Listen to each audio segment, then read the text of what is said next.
Mu Dr. Shahista Inamdar, Assistant Professor, Navjivan Law College, Nasik, and Coordinator Virtual Lecture Series. Aji Virtual Lecture Series Raw 15वा दिनों मु आजी रॉ resource person professor doctor Lalit Kumar Dev, dean school of law, Birla global university Bhubaneswar, Odisha उनको स्वागत करू छी. I welcome Dr. Lalit Kumar Dev sir for virtual lecture series day 15 phase 5. I request our principal who is the convener of this virtual lecture series, Dr. Kundendu Kumar Dev sir, for his welcome address. Over to you, Dev sir. Okay, thank you, Shashta. Good morning to one and all. On the occasion of the virtual lecture series, today is the 15th day. On behalf of the Navajivan Education Society's Navajivan Law College, myself, Dr. Dev, heartily welcome today's resource person, Professor Dr. Lalit Kumar Dev, Dean, Global University, that is from Bhubaneswar, that is Birla School of Law, Bhubaneswar. Sir has accepted our invitation to be a part of this virtual lecture, and his topic is going to be human rights and judicial activism in India. As a law student, we do know that what is the meaning of judicial activism, and the concept of judicial activism has started from the America in 1947. When it refers to India, it comes in the year of 1973 onwards with the Indira Gandhi case, where the prominent advocate justice, Chief Justice Krishna Iyer, has given the lighting of this regarding to the public interest litigation and this judicial activism. So with an expectation from our resource person, I welcome him and he will enlighten you with reference to this topic. I also welcome my participants who are regularly attending these virtual classes from different colleges, from different cities. I welcome my beloved students also who are regular in this activity. I welcome my faculty members, non-faculty members, and all the other personalities who are attending this. With these few greeting words, I welcome one another. Thank you very much. Over to Saista. Thank you, sir. It is a great pleasure for us to have Professor Dr. Lalit Kumar Dev sir for the topic of human rights and judicial activism in India. Now I request our senior most faculty member, Pandey sir, to introduce the guest. Over to you, Pandey sir. Yes, thank you, Shaista ma'am. A very good morning to all of you. Navjivan Law College Principal Dr. Dev sir, coordinator of this virtual lecture series, Dr. Shaista Inamdar ma'am, other faculty members and my dear students. Today on this fifth phase, we are gathered over here to have a resource person, Dr. Lalit Kumar Dev sir, and he is going to speak on human rights and judicial activism in India.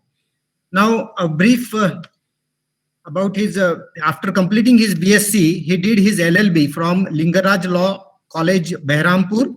He did his master's in law from Andhra University, Visakhapatnam, and PhD from Behrampur University.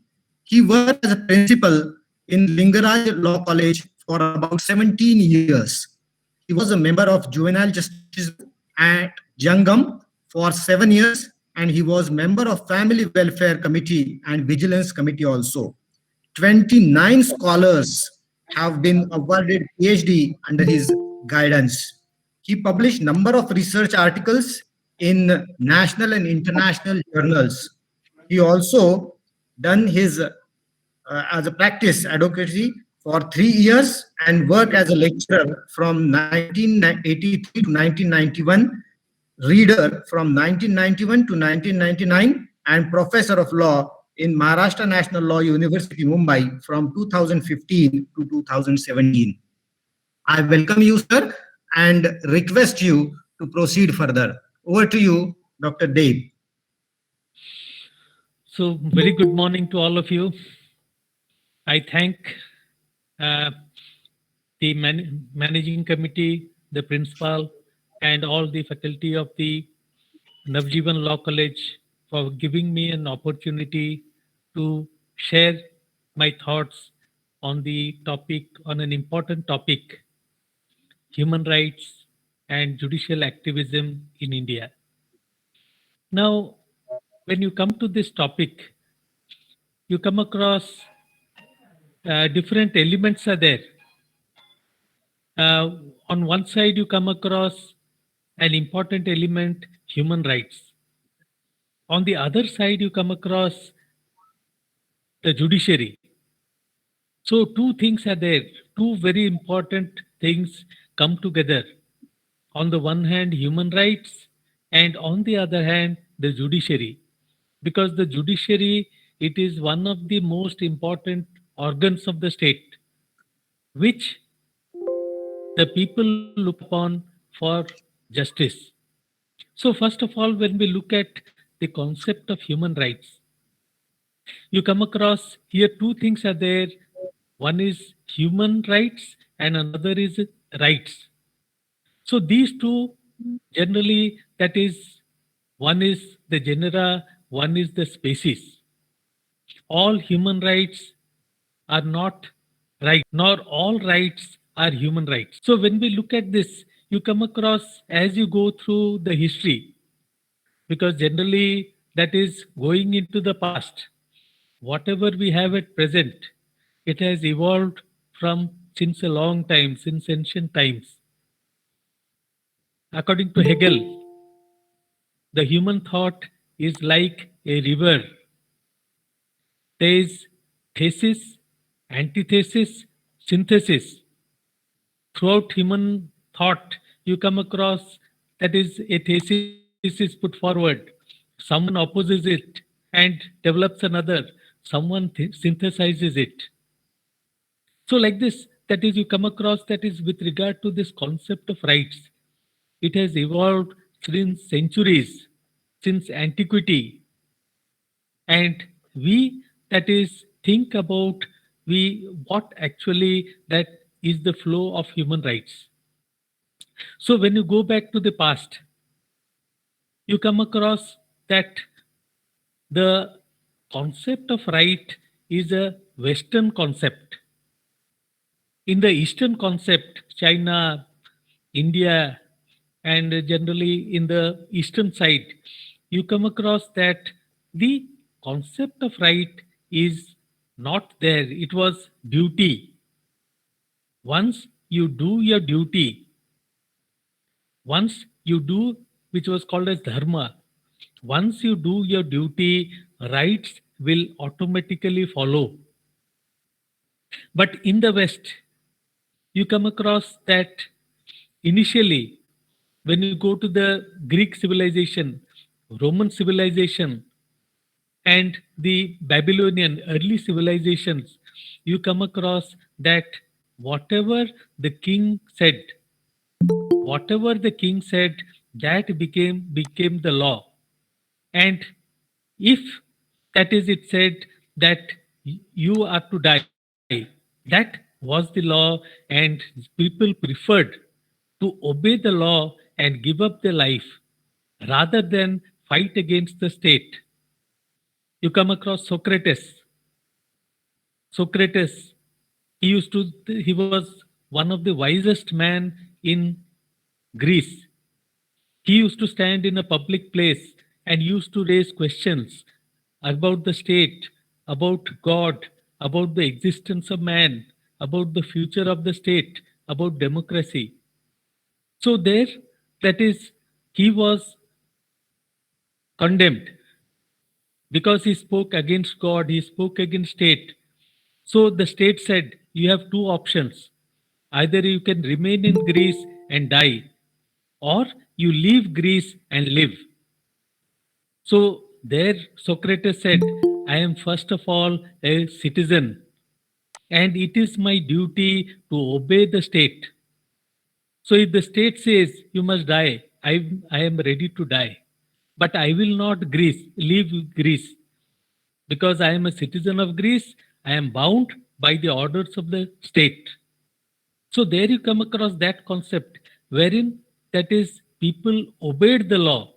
Whatever the state said, that became the law. So over the period of time, we come across that evolution of the state came in from the concept of God, the divine laws. where that is whatever the king said, that became the law because he was representative of the king. The church used to rule mostly European part, but slowly that is when the church lost its sovereignty, when the church lost its control. There people started thinking about different ways in sustaining, that is the concept of the state. You come across that is different concepts developed. Austin, Bentham, law is the command of the sovereign, because that is law is made by the sovereign. Then people started looking for the rights, natural rights, nature, law of nature, Hugo Grotius. Then that is other writers of the time. They said that the rights, they are born with man, they are inalienable rights. Man is born with the rights, and this concept of that is the natural law, natural rights, it was taken further by Hobbes, Locke, Rousseau, who developed the concept of social contract. They said that man is born with rights. By birth, he has different rights, and he gives up some of his rights to the state, because the state and the individual, they are connected together. The people have to obey the law, obey the state.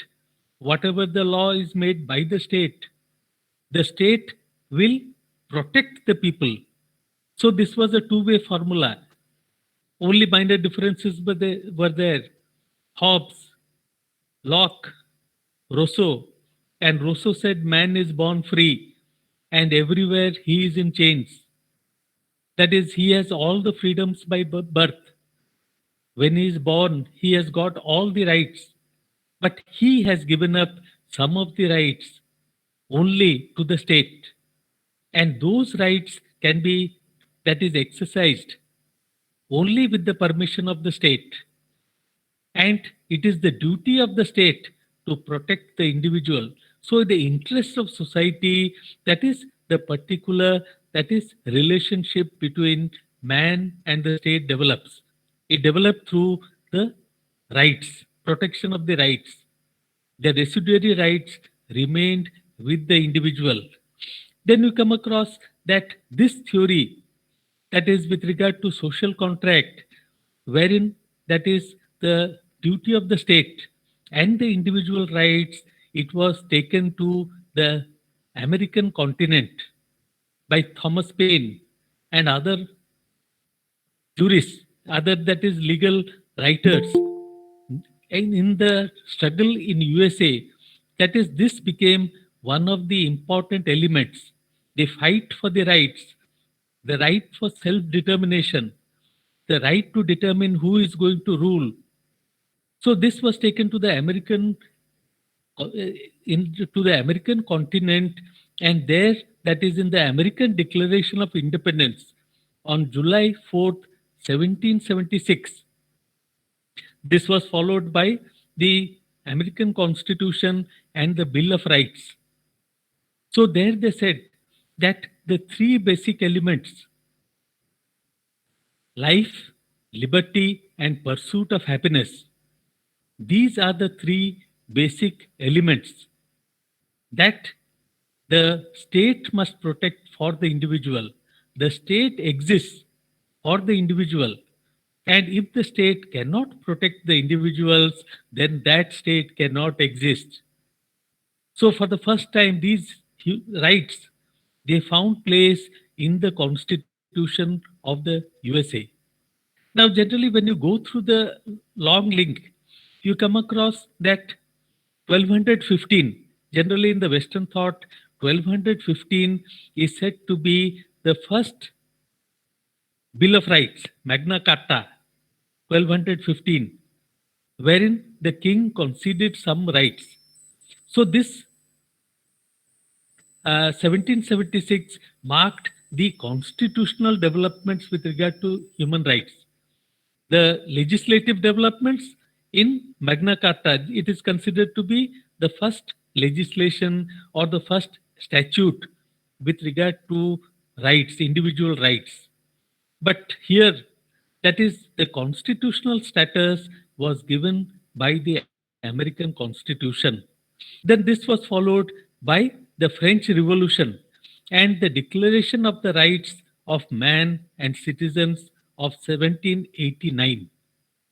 So, in the French, the culmination of the French Revolution, it took place with the adoption of the Declaration of the Rights of Man. And here, generally, that is, you find three important rights: life, liberty, and property. So, out of the struggle between the state and the individual, the rights they came into existence.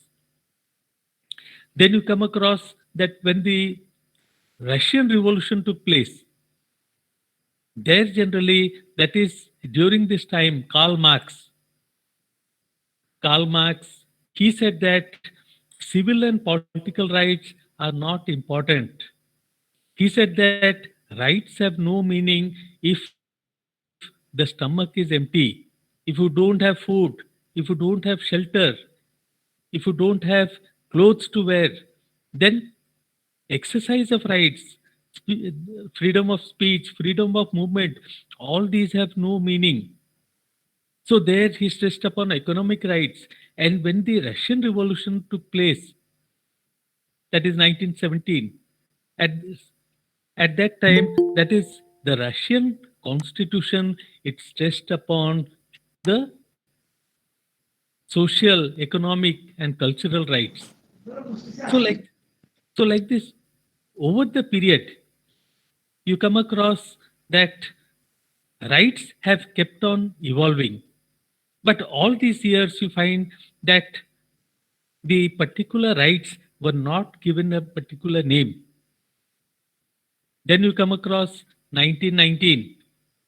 After the First World War, the International Labour Organization was established together with the League of Nations.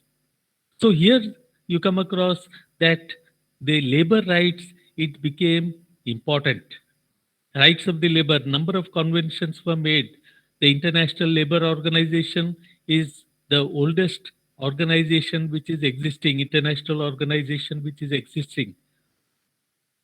Then you come across that, especially during the Second World War, the human rights were trampled upon. And there generally right to life, the basic right to dignity, right to property, all these rights were trampled upon during the Second World War. It was a struggle between the people and the rulers. So at that time, the question came up, that is how at the international level the rights can be protected. So while the war was going on, the three allied powers, UK, USA, and France, also Russia, that is, they sat together and they wanted to frame a new body. The League of Nations had become defunct. A new body was to be created. They wanted to make it a different body. It was called as the United Nations. They did not want to give the League of Nations because it was a failure. They wanted to make it a new body. They named it United Nations. The Permanent Court of International Justice was renamed as the International Court of Justice. The United Nations had 6 principal organs. And on 24th October 1945, the day we celebrate as Human Rights, as United Nations Day, on that day, officially the United Nations Charter was adopted and the United Nations was established. And the first decision of the United Nations was to protect human rights. In the Charter of the United Nations also, in the preamble, you come across the words, the protection of human rights, it assumes importance. So the Charter of the United Nations, for the first time, you come across the word human rights. Before this, nowhere else you come across the word human rights. In the Charter, for the first time, you come across the word human right. Before this, it was called inalienable rights or natural rights or other types of rights. But the word human rights, it was found in the Charter. So there you come across the beginning words. That is, the social contract is reflected in the UN Charter. We, the people of the United Nations, they reiterated the words of the social contract theory, the American Constitution, and it began, we, the people of the United Nations, to save succeeding generations from the scourges of war, which twice in a lifetime has brought untold misery to mankind. And there they said that one of the main causes of international wars is violation of human rights. So the United Nations, it decided to adopt a treaty on human rights. So there they established a commission. A body was established, and the chairperson of the body was Eleanor Roosevelt.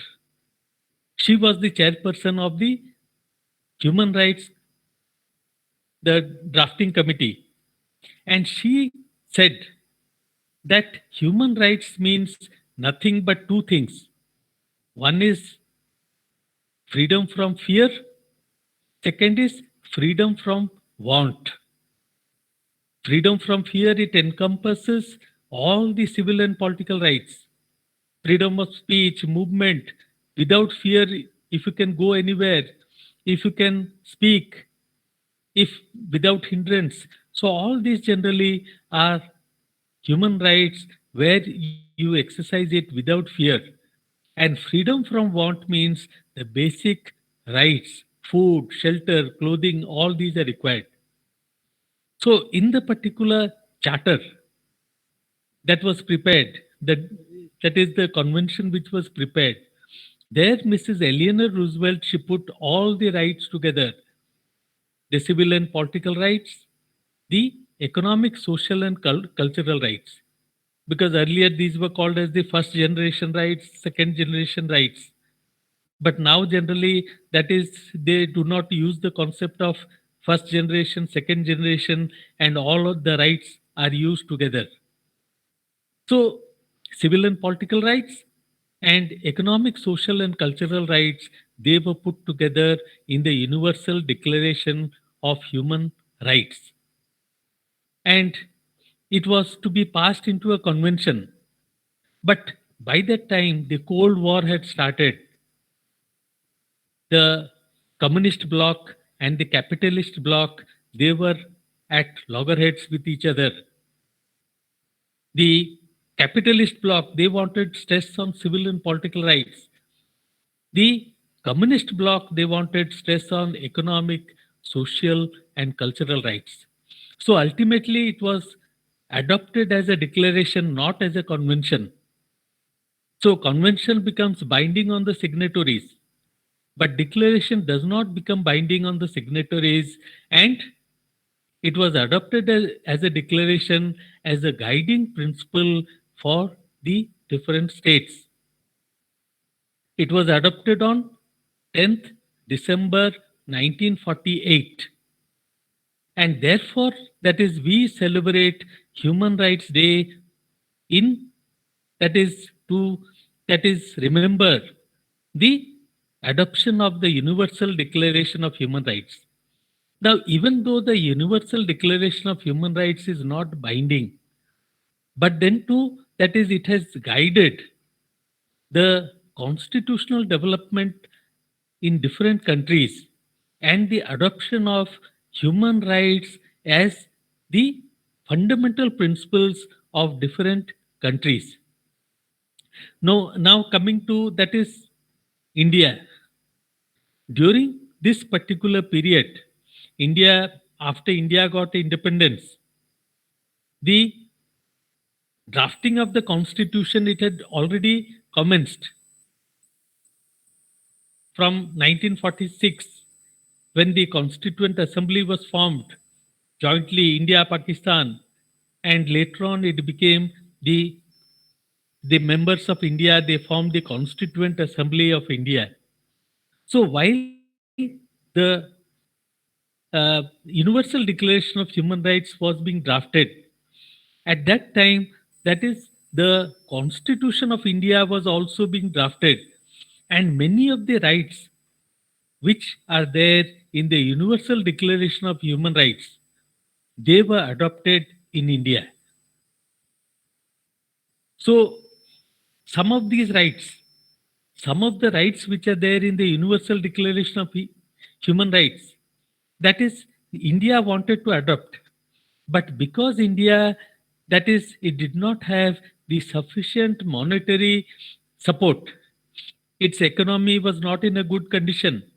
Therefore, that is, they put those rights in the provisions relating to directive principles of state policy. So, directive principles of state policy, that is, they contain many of the rights, and they form the guiding principles for the state. And the rights which are there in part 3 of the Constitution titled Fundamental Rights, they become, that is, justiciable. So you come across the different rights which are there, the different rights which were adopted in the Constitution of India. Some of them were made justiciable, some were made non-justiciable. They were only guiding the state to direct its policy. But other rights were there which were justiciable. You could go to the court, get an order for the protection of those rights. So here we come across that part 3 of the Constitution, it was fundamental rights. Part 4 of the Constitution, it was the directive principles of state policy.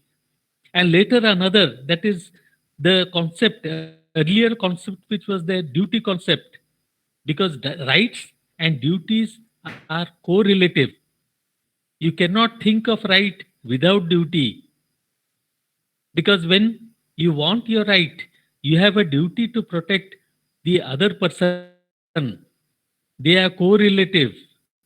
So here, that is 51A was added later. That is fundamental duties. People should not forget the duties, because duties are the foundation of the rights. So now coming to, that is generally the different rights in the Constitution of India, that is, you come across, that is 6 types of rights are given. Right to equality, Articles 14 to 18.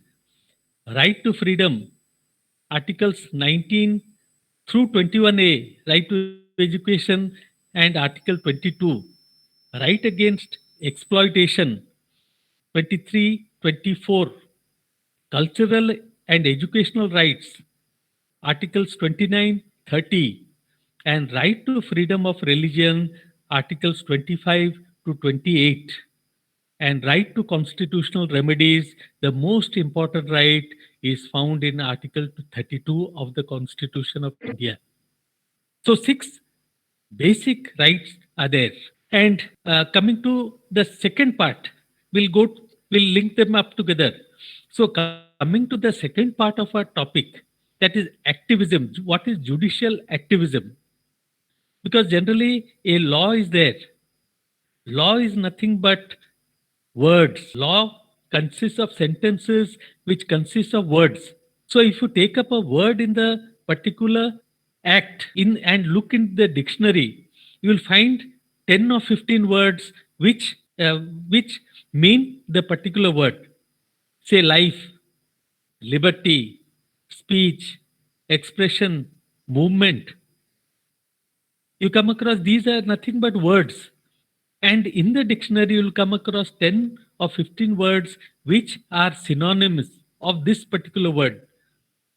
So now the question comes, that is whether whether the judiciary should follow what the Constituent Assembly debates they discussed or they meant by a particular word, or the Constitution should become a living document, because society changes over the years, human thought changes over the years, the way of life we live, the climate, the science and technology, all of them keep on developing, keep on changing, keep on evolving. So now that is the Constitution, the words are the same. And 70 years have gone by. About 70 years have gone by.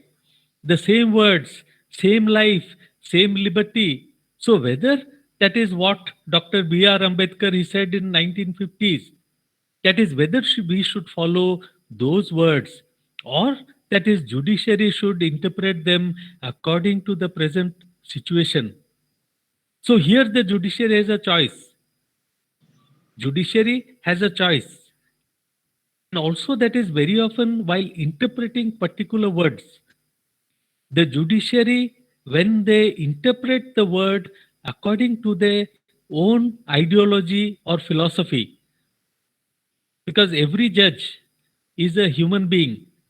He has his own likes, dislikes, he has his own ideology, he has his own experience about different things. So generally when he gives a judgment, that personal feeling of his enters into the judgment.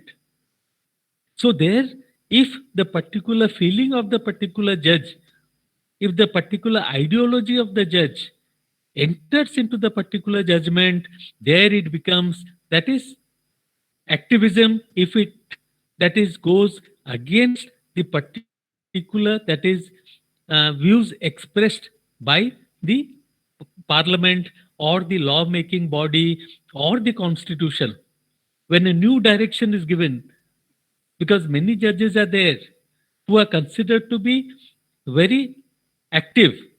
You come across Justice V.R. Krishna Iyer, you come across Justice H.R. Khanna, you come across, that is now present judges who are there, Justice Bobde, Justice Chandrachud, Justice Rohinton Nariman. So when you go through the judgments, earlier Chief Justice Deepak Mishra was there, Justice Gogoi. They, that is while giving the judgments, go through the judgments since the past 5 years, you come across, that is many judgments are there which have given new trends, new thought, new ideas to the particular, that is constitutional words which are there. So now coming to, that is the evolution of the particular, that is judicial pronouncements. You come across that after the Constitution came into force in 1950, the first case that came up before the Supreme Court of India was A.K. Gopalan versus State of Madras. That was the first case. And there, that is, the question came up whether the Supreme Court has the power of judicial review. So Supreme Court said, we need not go into the American Constitution where Marbury versus Madison, the Supreme Court evolved. The Supreme Court interpreted the Constitution as meaning that the Supreme Court of USA has the power of judicial review. The Supreme Court said in the Constitution itself, Part 3 of the Constitution, in Part 3 of the Constitution, you come across two important sections, two important articles, Article 12, Article 13. These are the gateway. Articles 12 and 13 are the gateway to the human rights, to the fundamental rights. unless you unless you tell the court that first of all the person against whom you are filing, the personality, it is a state under the definition of Article 12. There generally the Supreme Court will not interfere. They will say you go to some other court. So there, first of all, you have to show that the other party is the state. Article 12. Article 13 says the law, whether the law, if it is an earlier law, whether it violates the constitution or not. If it is a later law, whether it violates the provisions of the constitution or not. And there the Supreme Court, it decides actually whether the law violates the constitution or not.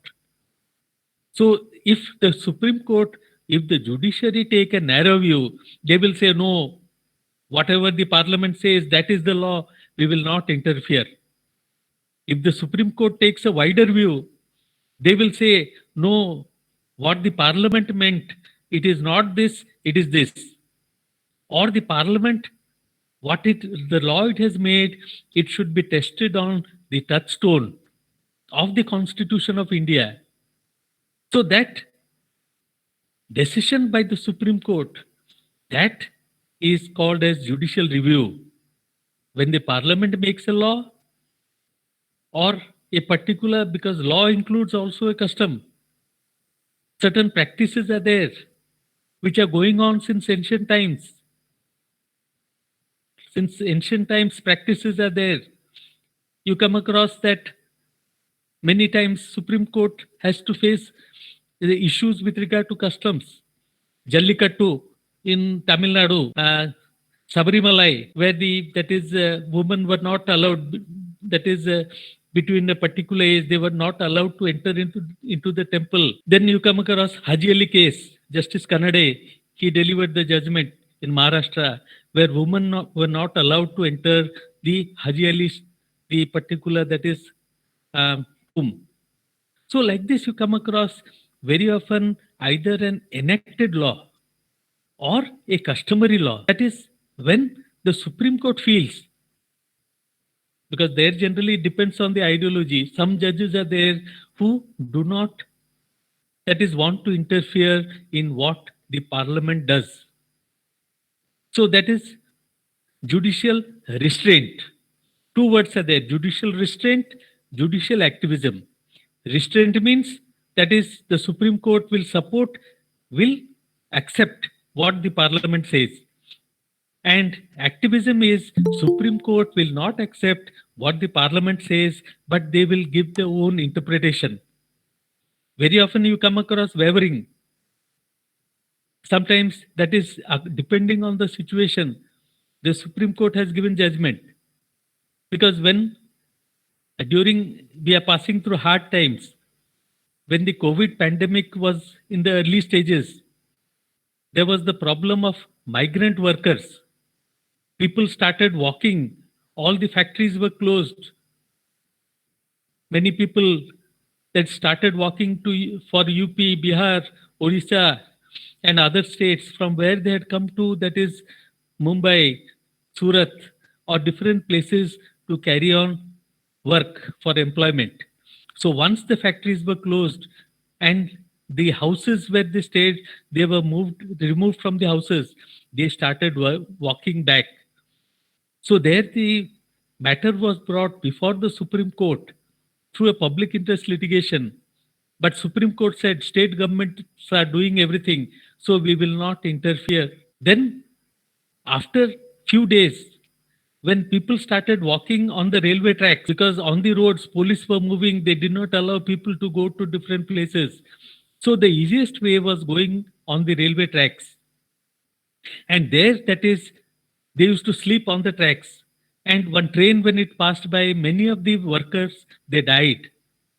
So Supreme Court took so much cognizance of the case, so much notice of the case, and they issued directions that state government should help the particular workers reach their states, home states. So like this, very often the Supreme Court is moved by the apathy, by the particular, conditions of the people, when suffering is there, the Supreme Court sometimes so moto they take notice of the particular issues, or when people bring it to them.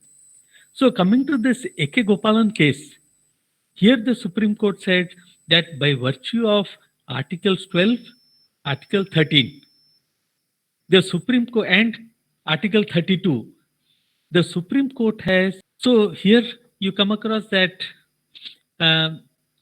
this Supreme Court in A.K. Gopalan, because if you go through the trend in Supreme Court, you'll find from 1950 till 1960, the judiciary did not want to interfere in the functioning of the state. They took over the mantle of restraint. They did not want to interfere because they, in different judgments, Supreme Court said India is a nascent country, newly independent. Many problems are there, and state has to be supported to, that is, bring about welfare of the people.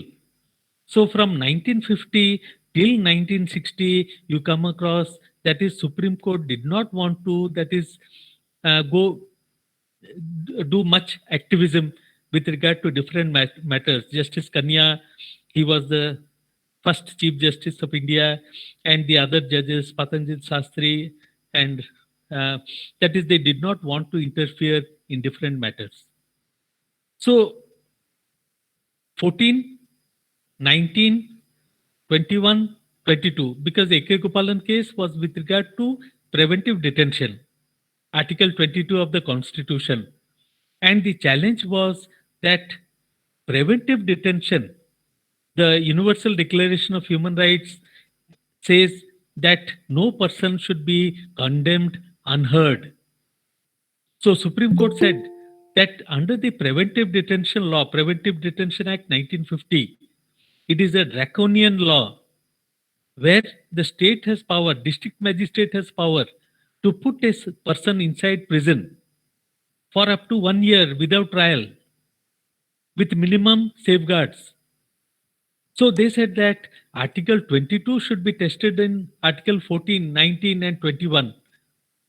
But Supreme Court said no. Each article is separate. Article 14 is separate. Article 19 is separate. Article 21 is separate. Article 22 is separate. You cannot bring them together. So that was the view in A.K. Gopalan case. And there the question came, that is, what does Article 21 say? Supreme Court said Article 21 says that is, no person shall be deprived of his right to life or personal liberty except according to procedure established by law. So procedure established by law, Supreme Court said any law made by Parliament which provides a procedure, that is procedure established by law. And life, they said, living, when you breathe, when you do, that is, when you can move, that is your life. Beyond that, it does not mean anything. And procedure means any procedure. No rules of natural justice can be, that is, added. So here a narrow view was taken. They said that India, that is, when the constitution was being drafted, India opted for procedure established by law instead of due process of law. So they said that due process of law is a wide concept which is adopted in the American Constitution, but procedure established by law we have borrowed from the Japanese Constitution, and it is a narrow concept. So here, that is basing upon the adoption of procedure established by law, the Supreme Court interpreted Article 21 in a narrow manner. Then they said that once a person is deprived of his liberty under Article 21, he cannot ask for his freedoms under Article 19. He cannot ask for right to equality under Article 14. He cannot say, I want to move, I want to speak. All his rights are curtailed.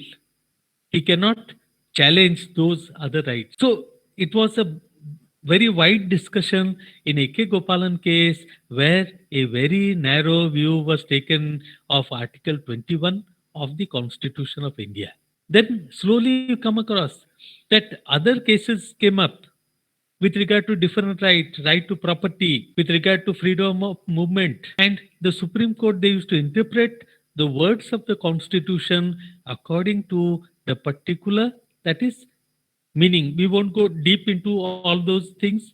But coming to 1960, because from 1950 till 1960, the Supreme Court was very cautious. Supreme Court was very cautious. They did not want to interpret the different words in a broad manner. But it was in 1960, Justice Koka Subbarao, he came to the bench. Justice Subbarao, for the first time that is, he tried to bring about a relationship in Kochuni case. In Kochuni case, the Supreme Court wanted to, that is when Koka Subbarao was on the bench, they wanted to bring about a relationship between Articles 14, 19, 21 and of the Constitution and give it a broad interpretation. But in subsequent decision, Makhan Singh versus State, versus State, in that case, that is, the idea was not accepted by the majority. But later on, in 1965, Prabhakar Pandurang Sanjgiri, State of Maharashtra, in that case, that is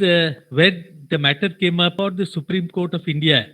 Prabhakar Pandurang Sanjgiri, he was kept inside prison. And while he was in prison, he wrote a book on a scientific work. The jail authority said, we will not allow you to publish. So he challenged that even though his liberty has been curtailed under Article 21, but he has a right under Article 19. So there, for the first time, Justice P.B. Gajendra Gadkar, he was on the bench, and he, that is, said that when a person is put under Article, or that is put inside imprisonment under Article 21, his liberty is curtailed.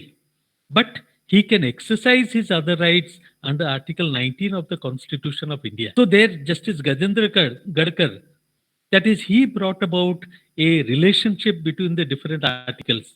Although from 1960 till 65, the Supreme Court, they were wavering with regard to that is relationship of these articles. And ultimately in 1965, Justice Gajendra Gadkar, he put a stamp on it and said that Article 21 does not control or does not contain Article 19 of the Constitution of India, the different freedoms. During this period, 65, you come across the Supreme Court. It was faced with number of challenges. Number of cases came up before the Supreme Court with regard to different matters. You come across the most important case, Golaknath case, 1967, right to property. Earlier, the Supreme Court has said that constitutional amendment, that is, it is not included in law. An amendment of the Constitution is not law under Article, that is, 13 of the Constitution of India. Therefore, it cannot be challenged. So there, that is, you come across Article 31C was added. The 9th schedule was added, wherein different laws could be put under the 9th schedule and it could not be challenged in a court of law. But there, that is, this Golaknath case, it put a stamp. It said that the Parliament cannot touch fundamental rights. The Parliament, through amendment of the Constitution, they cannot curtail the fundamental right. So that was a major blow to the government. The government, it wanted to, that is, implement many policies in a hurried manner. So, but this brought a stop, especially land reforms, taking away property of the people. So all these generally you come across that a full stop was put in Golaknath case. Now, during this period, the government took number of measures, the abolition of privy purses of the princely states, bank nationalization case, then with regard to property, amendments were there, many laws, they were put under the 9th schedule, and ultimately, that is, the challenge was made by a small person, that is, Mahant, or the head of a particular mutt in Kerala, Kesavanand Bharati, who died last year. So he, that is, belonged to a small mutt, and there his challenge was with regard to the property of the mutt. He did not know that this will become a sensational case, an important case, and he did not get any benefit from the case. But his name became prominent throughout the world. Kesavanand Bharati versus State of Kerala. So here, that is, you come across that in Kesavanand Bharati versus State of Kerala, a question came up. That is because there, Golaknath case said the parliament cannot touch fundamental rights, cannot take away, cannot curtail fundamental rights. So here, Kesavananda Bharati, that is 13 judges, the biggest bench till now, 13 judges sat together and they had to decide, that is whether the parliament has the power to amend the Constitution of India and amend part 3 of the Constitution, which provides for fundamental rights. So by 7:6, 7:6, that is the Supreme Court, it said that the Parliament has the power to amend the Constitution, but they introduced a particular concept called as basic structure of the Constitution. So basic structure of the Constitution, especially this contribution of basic structure of the Constitution, it was made by the lawyer, eminent lawyer Nani Palkiwala. His contribution to the particular, that is wordings, basic structure of the Constitution. And there the Supreme Court, that is, it said that, because that is the longest, lengthiest judgment, you come across 1300 pages. Kesavananda Bharati case consists of 1300 pages. And every judge wrote about 100 pages. And here in this case, that is, they did not discuss what is the basic structure of the Constitution, but they said that basic structure is the particular, that is, fundamentals of the Constitution. They left it. Later on, by case to case, they will decide what is the basic structure. So by the basic structure doctrine, the Supreme Court retained its supremacy. If they would have agreed, if the Supreme Court would have agreed that any part of the Constitution, including fundamental rights, can be amended, there the judiciary would have lost its power of control over the Parliament. But judiciary wanted to control. They did not want to, because in the scheme of separation of powers, judiciary, executive, parliament, three wings of government are there. And the parliament, it wanted to retain the balance. Otherwise, the particular, that is, the parliament would have become supreme. And especially at that time, that is three judges, Shellett, Hegde and Grover, they gave judgment against the government and they were superseded. They could not become the Chief Justice. They were next seniors, and the junior became the Chief Justice of India. So that was one of the landmark cases, 1973. Details, that is, you can go through. That is, if you can, someone must read 1300 pages once. But here, that is the basic structure doctrine. It becomes an important doctrine for judicial review. Now, after this, 1975, during 1973 to 1975, you come across number of decisions were there of the Supreme Court of India, especially with regard to, that is, the Maintenance of Internal Security Act. The Maintenance of Internal Security Act, which was passed in 1971, and in some case, that is especially in one case, Shambhunath Sarkar versus State of West Bengal, because in West Bengal, that is, many of the trade union leaders, they were put under confinement, imprisonment, detention. And these were challenged, and especially in Shambhunath Sarkar versus State of West Bengal, the Supreme Court again, it followed A.K. Gopalan and said that a person can be put under preventive detention. They said that because Article 22 is there, it provides for preventive detention, therefore, that is, preventive detention is permitted, and they upheld the validity of Maintenance of Internal Security Act, 1971. But they said that certain, remedies which are provided under Article 22, they should be strictly followed. Then after this, you come across 75, emergency was declared. And during the emergency, two cases came up before the Supreme Court of India. One of the cases was ADM Jabalpur versus Shukla, 1976. Then another case was Union of India versus Bhanudas. ADM Jabalpur versus Shukla, because under that is the emergency. When emergency was declared, the parliament, it said that no one can challenge the that is the deprivation of the right to life, right to liberty of a person under the Maintenance of Internal Security Act. So when a person is put under MISA, he cannot challenge his detention. So most of the leaders, they were put under detention. And when they approached the high courts, high court said, yes, that is, it can be challenged. But when it came to the Supreme Court said, we have faith in the government. And all the challenges to the particular, that is the detention and the Maintenance of Internal Security Act, it is valid. It cannot be challenged in a court of law. And in that decision, you come across the dissenting opinion.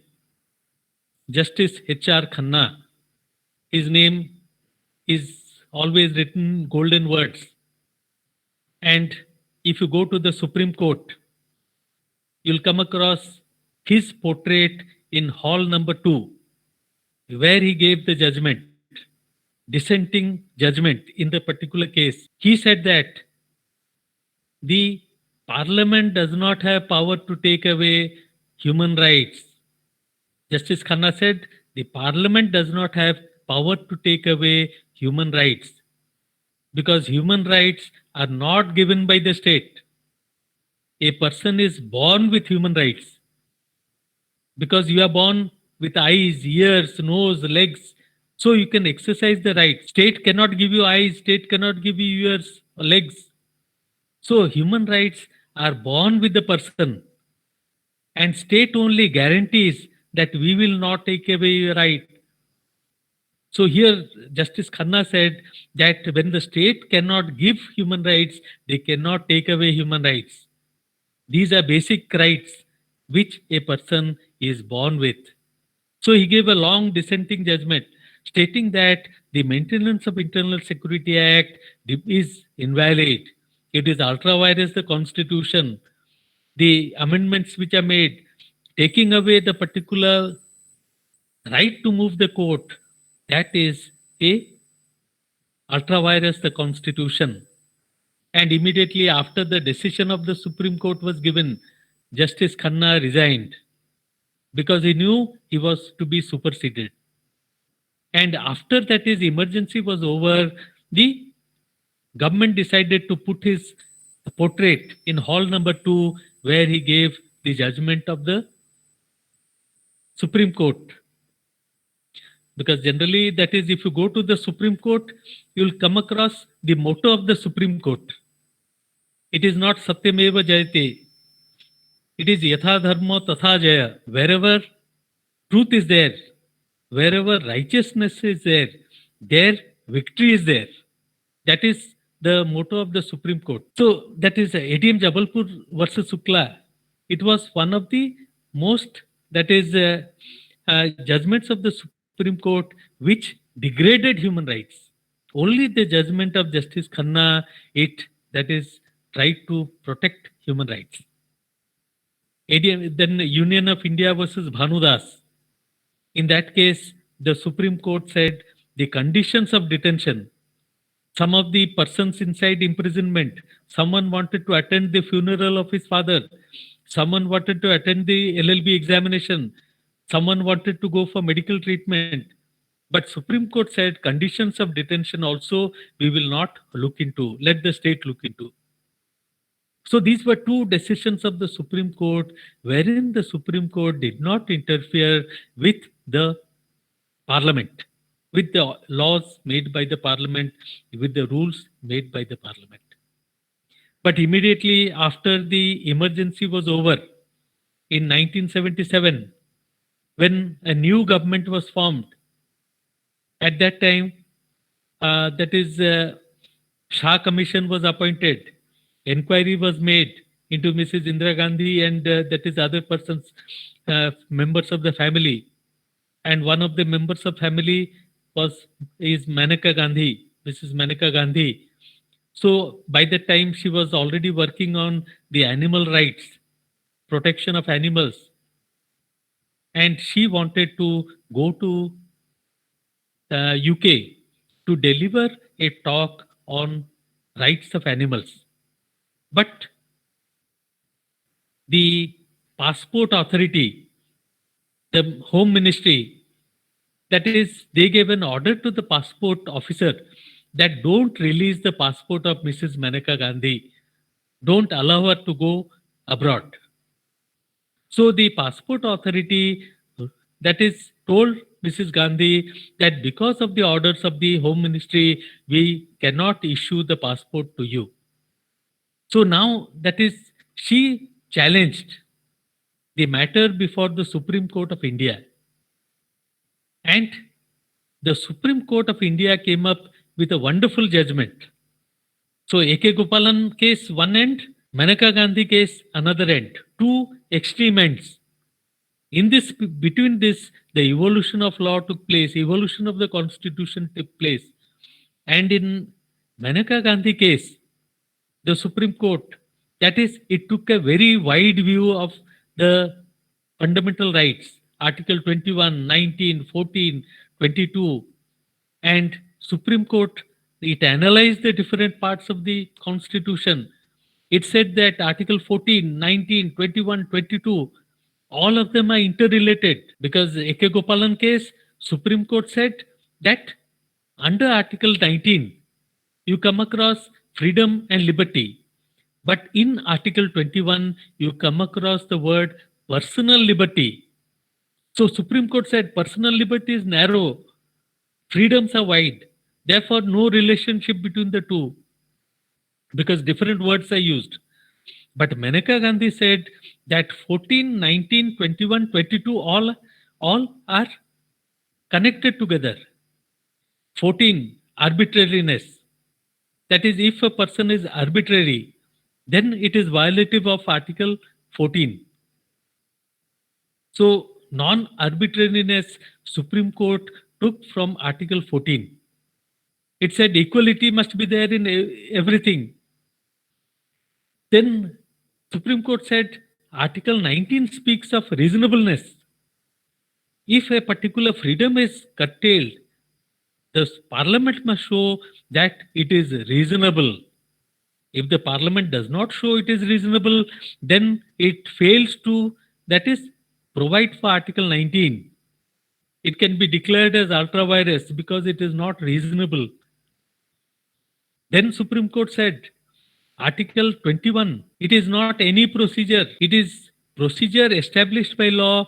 The Supreme Court said, even though that is, it has used different words, but procedure established by law is equal to due process of law. American due process of law. But A.K. Gopalan case, Supreme Court said due process of law is different, procedure established by law is different. But here the Supreme Court said procedure established by law is equivalent to due process of law. And then they said that rules of natural justice, they are part of natural law, they are part of human rights. State does not give or take them away. It reiterated Justice Khanna's view.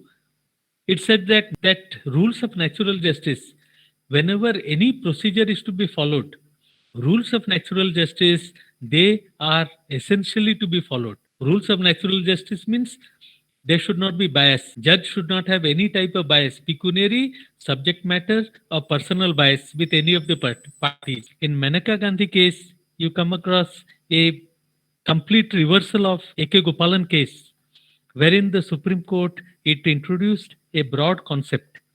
And immediately after, that is Maneka Gandhi case, number of cases came up before the Supreme Court of India.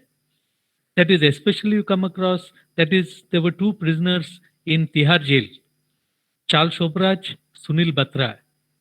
They used to write postcards to the Chief Justice, Supreme Court of India regarding the violation of rights inside the prison. So there, Justice Krishna Iyer, he was one of the judges who was socially oriented. Justice Bhagavati was there. Justice Chandrachud was there. So there, that is, they said that India is a poor country. People do not have access to the courts. Hence, it is essential that we must allow access to justice and take up matters even when letters come up before us. Then you come across, that is, certain cases that came up. Francis Coralie Mullin. In that case, in Francis Coralie Mullin's case, the Supreme Court started expanding the idea of life. They said that life does not mean merely animal existence. It means living with dignity. So you come across that in several other cases, the Supreme Court expanded the right, clean environment, right to health, right to livelihood, right of the pavement dwellers, Olga Tellis versus State of Maharashtra. Then with regard to, that is, you come across another important case, Shreya Singhal.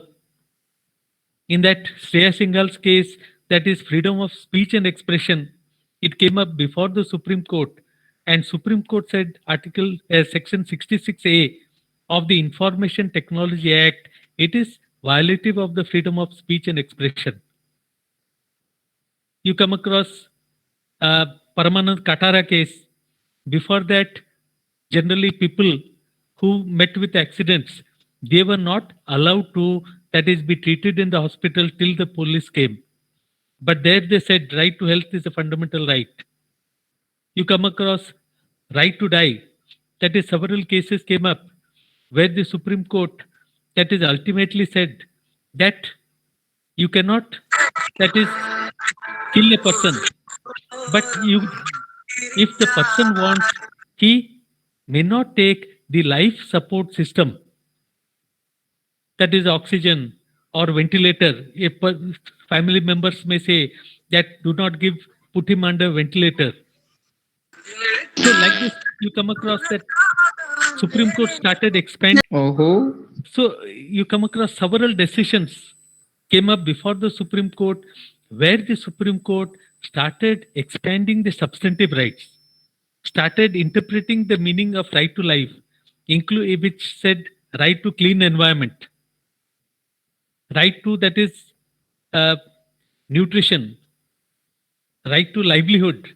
Even that is with regard to this Bombay dance bar case, when Justice Deepak Mishra, that is, when he gave the judgment, he said that this involves livelihood. So with certain restrictions, the Supreme Court allowed, that is, the particular, that is, dance bars. Then you come across with regard to equality, we have discussed how the Supreme Court has expanded with regard to equal rights of men and women, with regard to, that is, Sabarimala case, or with regard to Haji Ali case. One of the important cases where the Supreme Court started to bring international law into the state was Vishaka versus State of Rajasthan. In Vishaka versus State of Rajasthan, the CEDAW, Convention on Elimination of Discrimination Against Women. In this, certain guidelines were given with regard to, that is, the protection of women in the workplace. So there, India did not have a law with regard to, that is, protection of women at workplace.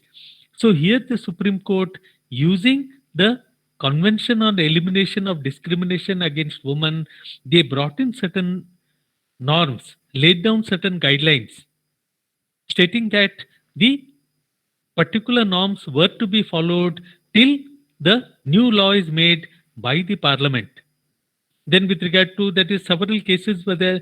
Nargiz Mirza case, with regard to, that is, certain restrictions on, that is, pilots.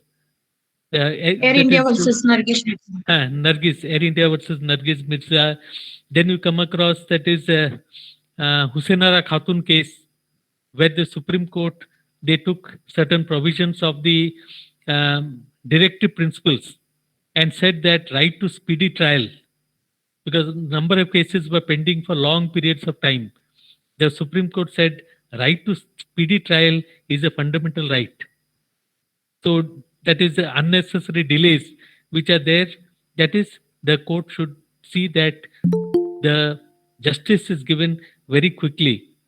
Then you come across that is the Hoscott case versus state of Maharashtra, where this free legal aid to the needy and poor. And another two important cases which led to constitutional amendments were Mohini Jain and Uni Krishnan cases. Basing on these cases, that is the parliament, it brought in amendment to the Constitution of India and introduced Article 21A, right to free and compulsory education for the children between 6 to 14 years of age. Then several cases are there with regard to that is wholesome environment, series of cases by MC Mehta. MC Mehta, you come across series of cases which were there. Then that is recently with regard to this COVID, certain decisions were given, especially with regard to migrant workers. So over the years, you come across that is judiciary. It has not only brought about a change in Article 21 of the Constitution. Article 21 of the Constitution, originally it meant procedure. But now that is Supreme Court has made it more or less equal to due process of law. And Supreme Court has said that in substantive law also, that is Supreme Court can interpret the provisions of the Constitution of India.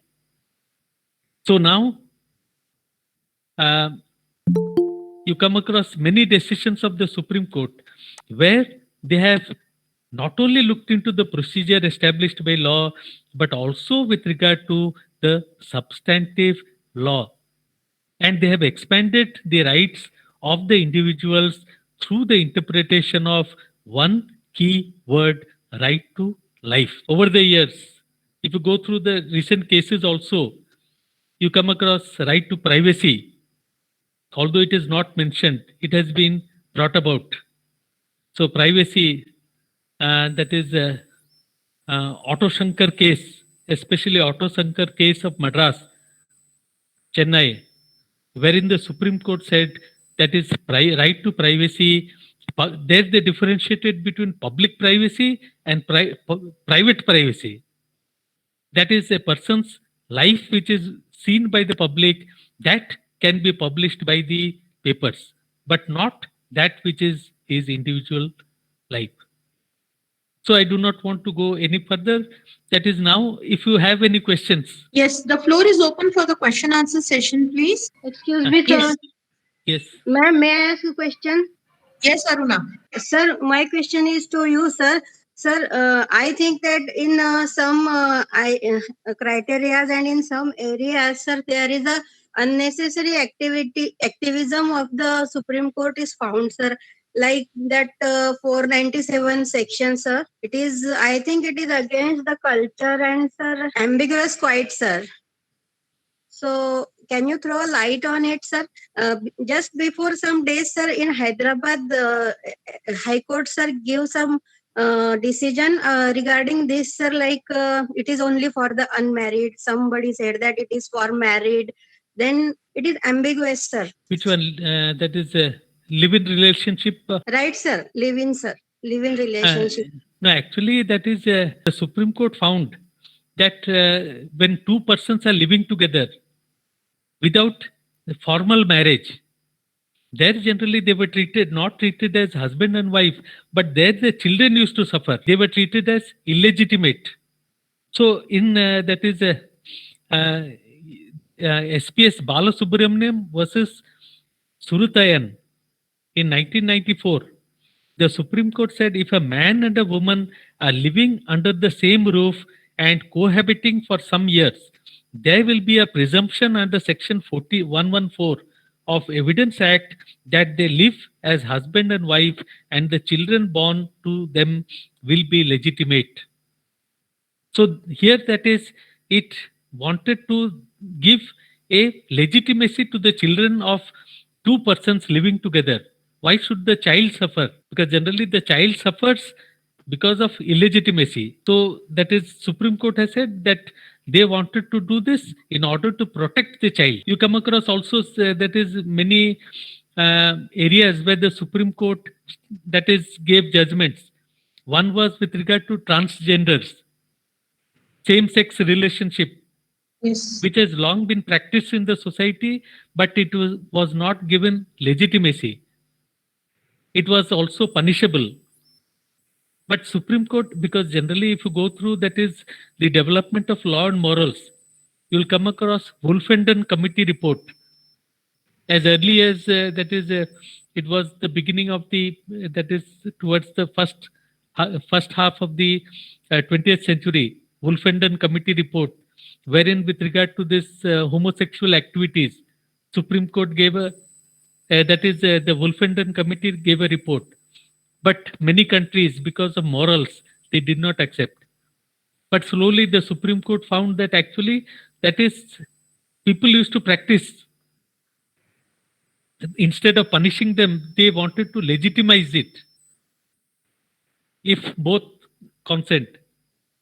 So these are certain that is judgments of the Supreme Court where they want to interpret the laws, that is in order to bring it update with society, what actually is going on in society. Because you come across that the concept of morality, it is changing. Because if you go through that is 1960, you come across one case with regard to Ranjit Udeshi versus State of Maharashtra, where one book, Lady Chatterley's Lover, it is written by an eminent English author, D.H. Lawrence.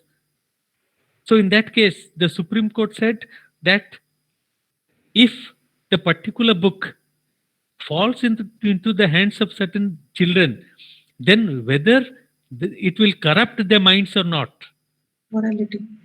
Morality. So there Supreme Court took a narrow view. But over the years you come across that is Supreme Court has broadened its views with regard to morality. Those which were considered immoral earlier now are considered as moral. Earlier, that is film, censorship was there. What you could not see on movies, now generally children see on the movies or on the net. So concept of morality is changing in society. So basing upon the reality, the Supreme Court also has to take into consideration and give its judgments accordingly. Thank you, sir. Last Thank you, question, sir. please. Last Yeah. question, please. Good afternoon. This is Manish Ranchur, sir. Yes. Actually, I have two questions for you. One is first one is what is your opinion on Dr. Kafil Khan? He is a social activist in Uttar Pradesh. And what is your opinion about Elgar Parishad as held in Pune at 1st January 2018? So, what is your opinion on these two cases? And second question is, nowadays we are finding that many organizations are founded with the name of anti-corruption and human rights. So, are they really doing a wonderful job? Because I've seen that many people are misusing this kind of organization. So, what will be your opinion on these two questions, sir? First is with regard to detention. Yes, sir. Yes, sir. Kafil Khan was detained near about they are say being detained. 8 to 9 months without any charges, without any FIR. And same No, case has because- happened with Elgar Parishad also. Because many times abuse of power is there. Because actually you come across Article 22 of the Constitution providing for preventive detention, where the magistrate can deprive a person of his liberty only by suspicion. Because Article 22, you come across Article 1 and 2, they provide that a person who is arrested within 24 hours, he has to be produced before the magistrate. And second thing is, in the entire Constitution of India, you come across one profession. Only one profession. The Constitution does not speak about doctors. Constitution does not speak about engineers, but it speaks about lawyer. Go through Article 22. There you come across the person who is arrested can be represented, has a right to be represented by a lawyer of his choice. In the entire Constitution, you come across one word, lawyer. So here generally, that is Article 3 says Article 1 and 2 will not apply to preventive detention. Clause 4 to 7, they provide the safeguards. So here generally, that is a wide discretionary power is given to the district magistrates. They can order the arrest of a person only on suspicion. No proof is required. No, that is any type of charge is required. If the magistrate feels that chief minister is coming, they will show black flags. Immediately he will say, public order situation is there. So immediately all will be taken into custody, and after the chief minister leaves, then they will be released. So here a discretionary power is given. And the Supreme Court, in number of cases, they have analyzed this power. They said that it is a draconian power. Very often, unnecessarily, it has been used. But then too, it continues to be used. You come across Ram Manohar Lohia case. In that case, Supreme Court said law and order, public order, security of state. In law and order situations also, this preventive detention is used, which is illegal. But by the time it goes to the Supreme Court, already 6-7 months will be over. So during this period, the person will be in custody. So main purpose of many times the leaders of the state, they want to keep him in custody for 10 days, 15 days, 1 month, so that he will know the power, even though ultimately he will be released. So Supreme Court very often they give order to the state to give compensation. But in the meantime, already the person suffers. Also, you come across that is many times that is state takes action like encounters. Very often these encounters, they are questioned, but ultimately nothing happens. So very often that is when powers are there, absolute powers corrupt. When absolute power is there, generally that is corruption of the power is very often there, and it has been talked about since ancient times. Thank you, sir. cannot Actually, today I would like to say when we have started with virtual lecture series, we were in the inaugural function, and Professor Dr. Dilip Bouquet, sir, who is at present Vice Chancellor of MNLU Mumbai, he was there, and he's my professor, under whose guidance I have done my LLM from Department of Law, Pune University. Sir, I would like to really thank you from bottom of my heart that today I literally felt that I am in the class of my LLM department after UK sir, to have such a flawless and such a knowledgeable lecture, informative session regarding all the case laws. You have started with the jurisprudence, so Hugo Grotius and so stalwarts. And you have end up till all the judicial precedents, and really hats off to you, sir. We are very thankful to you, and definitely we want more of your lectures in next semester too. So I would like to request Sheetal Vaidya for proposing vote of thanks. Sheetal Vaidya, over to you. Yes, ma'am. Thank you so much. Good afternoon, everyone. I, Sheetal Vaidya, BLLB 4th year student of the Navjivan Law College. On the behalf of my college, I extend a really hearty vote of thanks to our resource person, Professor Dr. Lalit Kumar Deb, sir. He has a great knowledge given to us. Sir spread time from his busy schedule to grace the occasion. Thank you so much, sir, for your valuable time and guidance. I would like to thank our Bade sir, Bade ma'am, our principal sir, Dr. Dev sir, to our coordinator, Professor Pandey sir, Professor Dr. Shaista Inamdar ma'am, and all volunteers. Once again, thank you so much, sir. Okay, thank you very much. Thank you so much, sir. We'll meet again. Yes, surely, sir. We want your lecture in the next semester too. So I request all to on their videos, please, to have a virtual photograph. And we are saying goodbye for this lecture today, but definitely we are meeting all today at 3:35 as the program has to be started at 4 o'clock. So at 4 o'clock, Lordship himself will be there and Vice Chancellor sir would be there. So the program will end at 5. So I request everyone to be present at 3:35 sharp.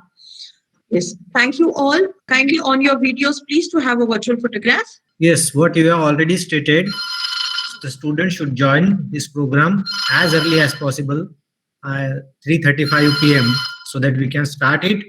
As the Lordship has already stated, given instructions about following the norms, we have to finish this program within an hour. So everybody should remain present at 3:35, right?